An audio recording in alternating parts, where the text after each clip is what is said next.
السلام عليكم ورحمة الله تعالى وبركاته. كل عام وأنتم بخير، وكل عام وأنتم إلى الله أقرب. اللهم صل وسلم وبارك على سيدنا محمد. إن شاء الله النهاردة جايبة لكم سنة تانية عن النبي صلى الله عليه وسلم، من السنن المهجورة اللي معظمنا مش بيعمل بيها.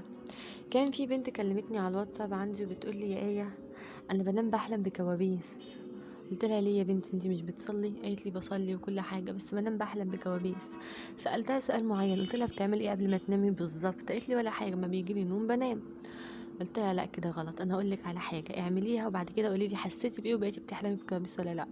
فعلا قلت لها، وبعد كده بتقول لي: جزاك الله خيرا، بجد انا الحمد لله ما بقيتش بحلم بكوابيس وبقيت مبسوطه. طب الحاجه اللي انا قلتها لها دي مش قايلها لها من دماغي، ده حاجه النبي محمد صلى الله عليه وسلم وصانا بيها. اللهم صل وسلم وبارك على سيدنا محمد. عن البراء بن عازب رضي الله عنه قال لي رسول الله صلى الله عليه وسلم: إذا أتيت مضجعك فتوضأ وضوءك للصلاة، ثم اضطجع على شقك الأيمن. مين هينفذ سنة النبي محمد صلى الله عليه وسلم؟ بص بقى، يعني انت لما تكوني رايحه تنامي على سريرك، خش اتوضي كده كأنك هتتوضي انك هتصلي، عشان تنامي على وضوء. عشان انت حبيبه قلبي لما تنامي على وضوء، الملائكه بتفضل محوطاكي لحد ما تقومي وبتفضل تستغفر لك. فان شاء الله كده مش هيمسك اي حاجه ولا تحلمي بكوابيس، وهتنامي كده قلبك مطمئن اساسا. طيب، تاني حاجه برضو النبي صلى الله عليه وسلم وصانا على قراءة سورة الملك قبل النوم، وقال: هي المنجية من عذاب القبر، وثلاث مرات هي نجت صاحبها من عذاب القبر. طب انا مش حافظه سوره الملك، ايه اعمل ايه؟ احفظيها، خدي لك مثلا كل يوم 5 ايات 5 ايات، احفظيها لحد ما تقدري. طب انا مش حافظاها ولسه مش عارفه احفظ ولسه في وقت ما اقراهاش، لا، خلي المصحف بتاعك جنبك على طول على السرير، عشان كل يوم يبقى قدام عينيكي قبل ما تنامي، وانتي داخله تنامي تفتحيه وتقولي بسم الله وتقراي سوره الملك، بنيه ان انت لو نمتي ما صحيتيش من النوم، محدش فينا ضامن عمره، والموت علينا حق. فانت مثلا لو نمتي وما قمتيش، مثلا تبقي نايمه متوضيه على طهارة، الملائكة بتستغفر لك، قرأ سورة الملك، إن شاء الله تكون سبب نجاتك من عذاب القبر. وكمان تقولي المعوذتين اللي هم الفلق والناس والإخلاص، تقولي كل واحدة فيهم 3 مرات. وسورة آية الكرسي، عفوا، وآية الكرسي.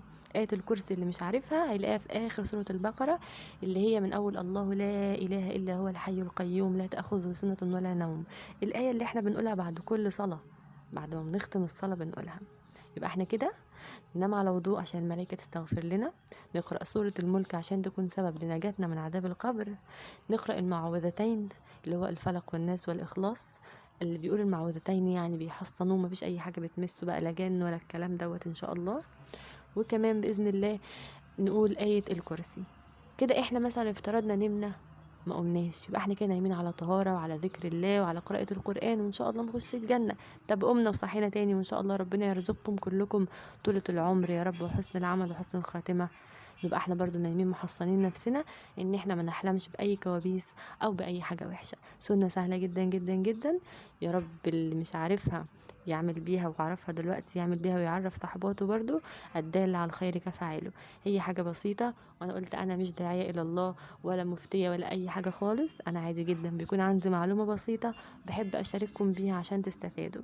فاي حد بقى بيحلم بكوابيس والحاجات دي، من النهاردة خلاص ما يخافش ويطبق الكلام ده قبل ما ينام. وان شاء الله ان شاء الله ربنا يا رب يحفظكم بحفظه، ويجعلنا جميعا من اهل الجنة. وجزاكم الله خيرا. لو عجبكم الفيديو، هو بسيط، بس لو عجبكم اعملوا لايك بقى وفعلوا الجرس عشان اي فيديو بسيط كده اعمله ان شاء الله يوصل لكم، واعملوا اشتراك في القناة. وشكرا جدا جدا وجزاكم الله خيرا، والسلام عليكم ورحمة الله تعالى وبركاته.